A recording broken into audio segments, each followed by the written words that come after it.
Darende Çarşı Merkezimiz yıllardır bizden önceki Sayın Belediye Başkanlarımızın da uğraşı sonucunda bu noktaya getirildi.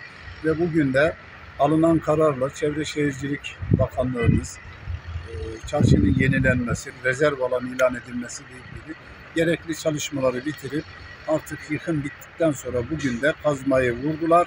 Arkadaşlar temelini kazıyorlar. İnşallah çok kısa bir sürede temeli atılıp fore kazıkların çakılına başlanacak. 1200 ile 2000 arasında fore kazık çakılacak. Çünkü zemin balçık, su çıkma ihtimali var.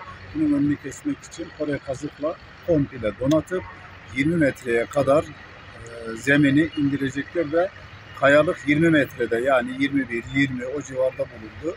İnşallah bir yıl içerisinde yapıp bize teslim edecekler.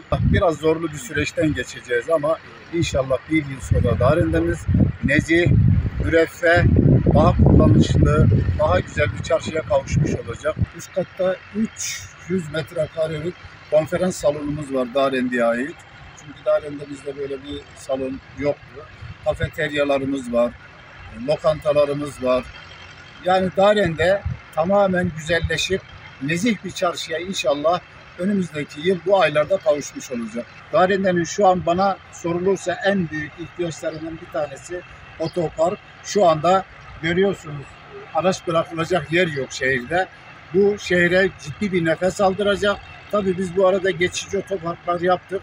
Vatandaşlarımızın da bu otoparklara gitmelerini, tabii biraz belki 300-500 metre mesafe var ama şehrin tıkanıklığını da en azından gidermiş olacak.